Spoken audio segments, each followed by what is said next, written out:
Hello there, and welcome to my review for Empires of the Undergrowth. In this video, I'm going to summarize what the game is all about, kind of give you all the good things, the not so good things, and a little bit of a summary of my own personal impression, whether or not this game deserves all the good reputation it has. So, first of all, what is Empires of the Undergrowth all about? It is obviously a ant real-time strategy game. You play a colony of ants, you expand, you get a food, you defeat your enemies, you breed new ants, and rinse and repeat. That is the core gameplay, and it is very, very compelling. We can go for single custom games, scenarios, and the main backbone of the game, the story mode. In the story mode, you play a campaign with one dedicated tribe of ants. That's or so what's it called? Whatever. So your ant queen and you go through the main campaign together, where you need to play scenarios to gain resources for the main campaign. These scenarios are completely dislodged from the main campaign. So here we get to conquer a rotten log, here we get to conquer a beach line, and it's always different types of ants, so you can replay these to get more resources, you can replay these with an extra challenge mode on, and you can replay them with an extra difficulty level on. So far, I can't really say it doesn't grow boring at all, because the difference between the single difficulty levels is amazingly high, and the challenges on top of that give you some extra thing that you haven't encountered in the first place, and it altogether comes down to very, very nice gameplay loop.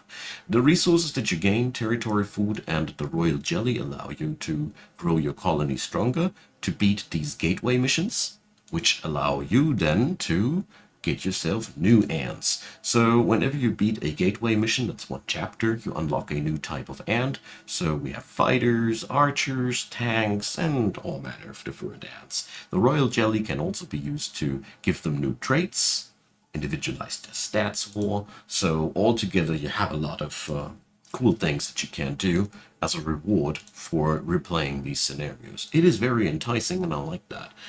Altogether, this game also lays a big focus on biology facts and tries to be very educative, or, well, I shouldn't say trying to, it is very educative. If you are interested in biology in the very least, it is a very interesting experience because you get taught a lot. You don't have to, but it's a very nice add-on. The meta progression tree I showed you here is only one side of the medal. Once you have completed all the chapters of the game, you can enter the New Game Plus, so there's really a lot of things that you can play there. So altogether, well, we already know now the basics. We have a system where we need to build chambers to train up the units. We down here have squads that we can place around with markers, as you see there.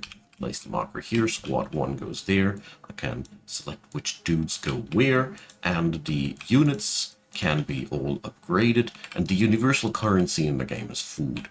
You have to build food stockpiles, you have to build an infrastructure for your workers to carry the stuff around, you have to keep workers safe while they're carrying stuff around, you have to beat invaders, and all manner of different things. You will get to know a lot about the world of ants out there. So we're going to enter one of these levels just casually to give you a bit of a background what this game does, while I start talking a little bit about the good things of this game.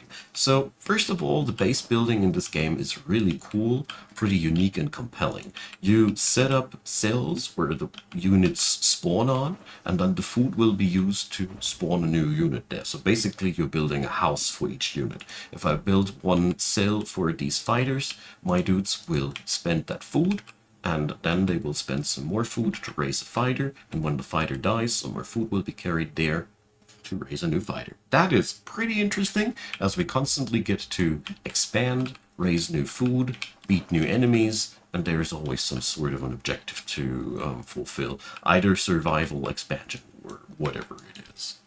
This gameplay loop becomes compelling very, very quickly, because there's a hard to put down satisfaction behind conquering a new pocket of land, putting down some new ants, growing stronger out of that, then conquering something new that you couldn't conquer before. It is a very, very compelling little thing.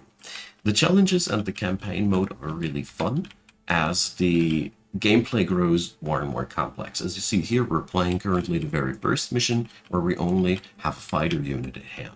In the next chapter, we get to use archers. In the chapter after that, we need to use tanks smartly. We also get to we get a new type of food income introduced, farming for mold, and there's a lot of gameplay elements that you get to experience over the campaign, which is really fun. There is always something new to discover, and I like that.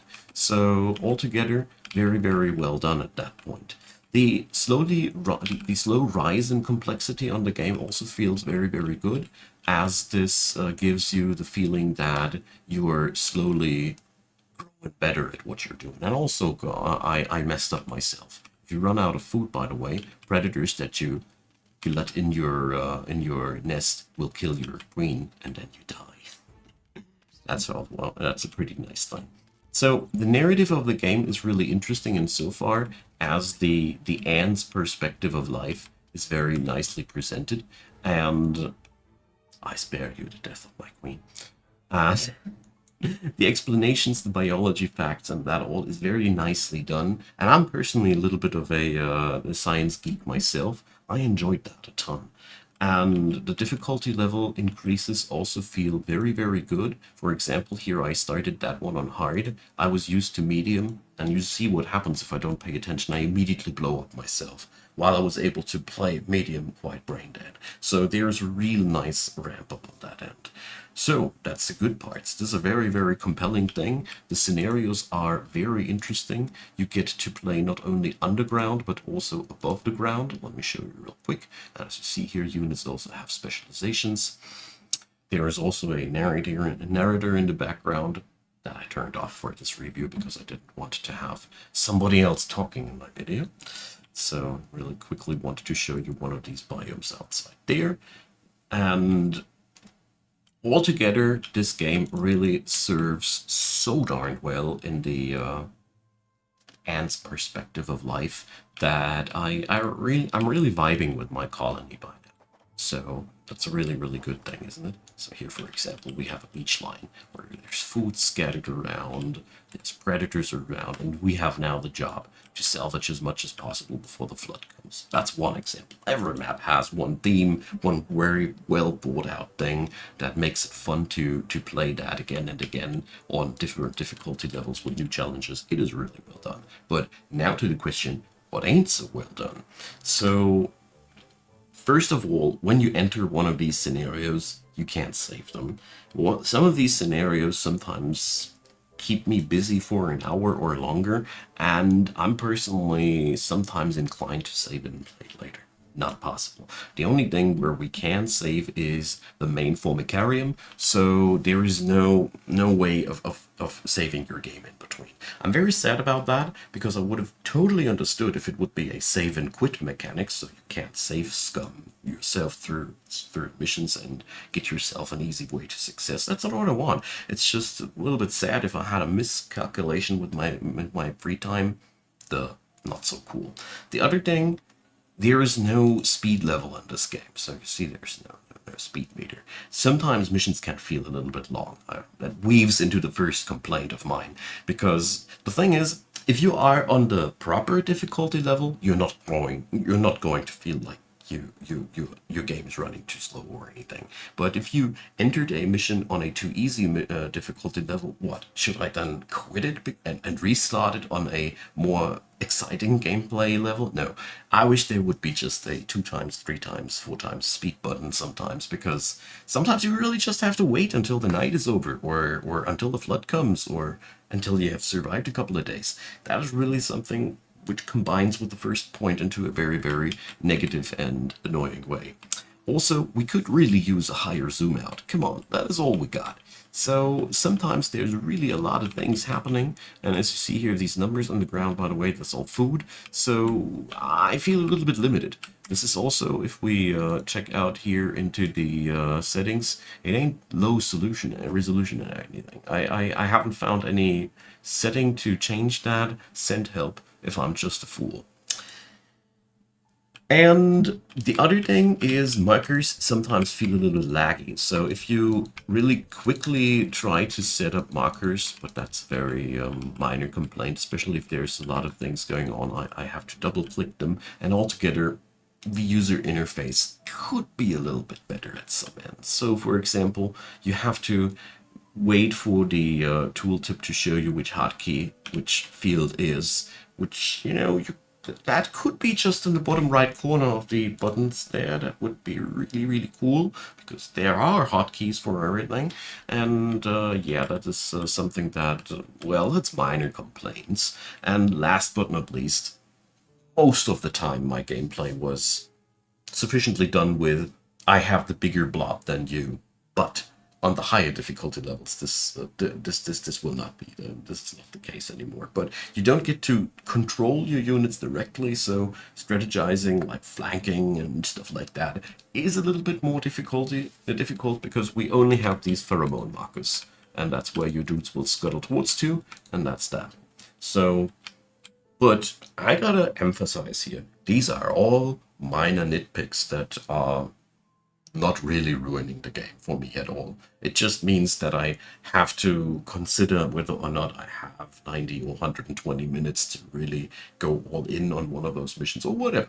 It is just the whole thing. And like I said, it would be nice if we could zoom out a little bit more. Now, let's summarize. This game is a wonderful classic RTS. Insofar as it has resource gathering, it has outside pressure, because in these missions here, you constantly get attacked by things, you constantly have different scenarios to play. That is really, really well done. Combined with a love for biology that really teaches you something about the world outside there while you're playing it, that's really, really fun. I enjoyed that package a lot. The difficulty scaling is amazing. As I must say, medium difficulty is for me almost too easy. Hard difficulty is quite challenging to me. And if I only want to explore the game and experience it, there's the easy difficulty as well. That is really cool, and that leaves nothing to wish for on my end. There's also a lot of content. It doesn't look like much, but these missions here, they are really, really done with a lot of love, and the challenge modes extra, they do change the scenario in a way that you feel as if you were only playing the prologue of the mission sometimes. It is really, really cool. The gameplay loop keeps me constantly on this just another mission verge. It is really like that. You've done that. You've done one mission, and you get your food for your main colony, and you expanded your main colony, then you probably mess up yourself while trying the main mission again and not making it, and then you consider, well, I could play another one. And that is really, really well done at that point. The only downside that I found about this game was it feels a bit dated at points. Like the user interface could be better, the lack of speed options, the lack of high resolution zoom out. These things, they show, but they are not nearly heavy enough to dilute the fun on the game on a substantial level. They're just little things that you grow accustomed to. It is really all countered by a lot of simple but genius mechanics. This game is so good at achieving a lot without doing much. You only have one resource most of the time, that's food. You only have a very low amount of troops for a whole lot of time, and it doesn't grow boring at all because you have constantly something to do. There's constantly pressure of expansion, time pressure, or other things that keep you busy, or just the urge to increase your numbers and squash the enemy faster. It is really wonderful if you love lots of micromanagement, because it is one hell of a game. It's easy to pick up, and there's a lot to master. So I really must say, this game is a gem out in the open, because the real-time strategy segment is really starved off of good titles. So yeah, wholeheartedly recommend that. It is action-packed, it is cool, this is ants, and I can only say enjoy it. It's now finally fully released, and yeah, keep anting, friends. See you all on the next video. Drop me your comments, leave me a thumbs up, consider subscribing, and of course, in the description box, tons of links. Check them out. Be so kind. Thanks for the support, all of you out there. Check out the links to support the channel if you'd be so kind. I'd be more than grateful. And a big thanks to all of you who do watch these videos up until the very end. I deeply appreciate it. See you all next time. Bye bye.